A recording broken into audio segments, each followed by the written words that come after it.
बदलते वक्त की हर बड़ी खबर और नए भारत का नया नजरिया। नमस्कार, मैं हूं अर्चित और आप देख रहे हैं 4 AM टुडे टीवी।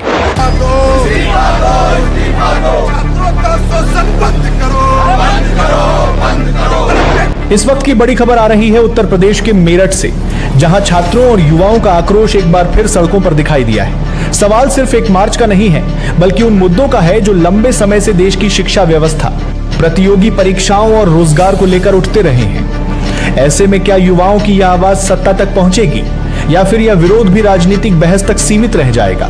क्या है इस पूरी कहानी की सच्चाई? आइए सीधे मुद्दे पर आते हैं और देखते हैं हमारी ये विशेष रिपोर्ट को। मेरठ में कांग्रेस के छात्रों की गूंज अभियान के तहत चौधरी चरण सिंह विश्वविद्यालय से एक आक्रोश मार्च निकाला गया।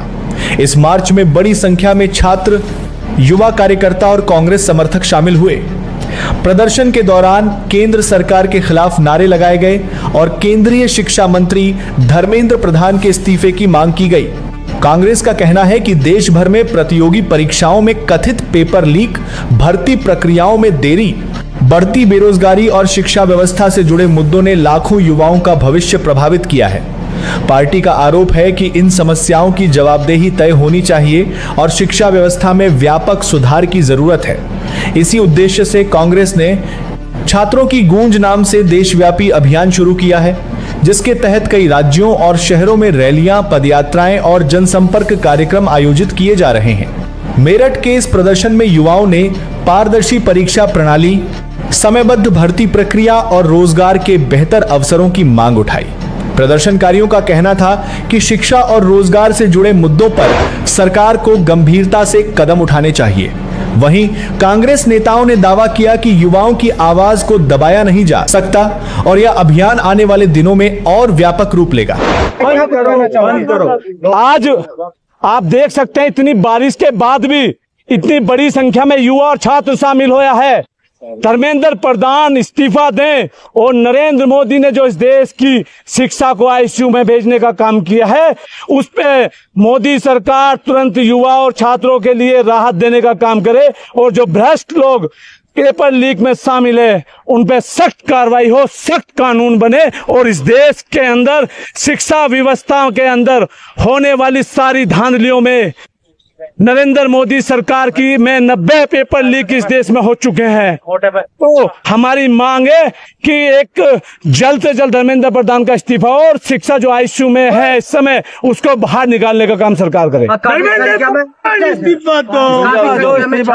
युवा पीढ़ी इकट्ठी हुई है, कहां से कहां तक आज आक्रोश? आज ये यूनिवर्सिटी से पूरे चारों तरफ हम लोग घूम रहे हैं, सर्किल के चारों ओर, क्योंकि भारी बारिश के बाद भी आप देखो कितनी बड़ी संख्या में युवा शामिल हुए हैं, क्योंकि बरसात अभी भी पड़ रही है, उसके बाद भी युवा शामिल है।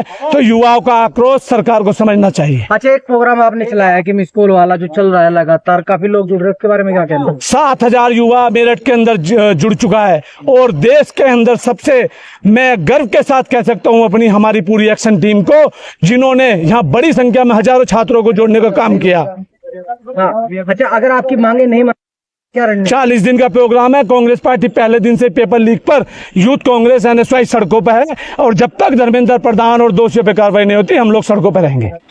हालांकि इस पूरे घटनाक्रम पर सरकार की ओर से इस प्रदर्शन को लेकर तत्काल कोई विस्तृत प्रतिक्रिया सामने नहीं आई है।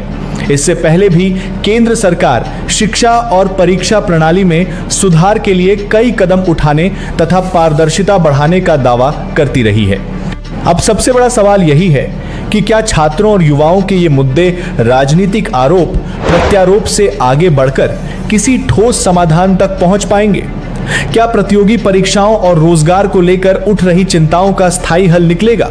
इन सवालों के जवाब आने वाले दिनों में देश की राजनीति और शिक्षा व्यवस्था दोनों के लिए अहम साबित हो सकते हैं। फिलहाल मेरठ से उठी यह आवाज राष्ट्रीय स्तर पर एक नई बहस को जरूर जन्म देती दिखाई दे रही है।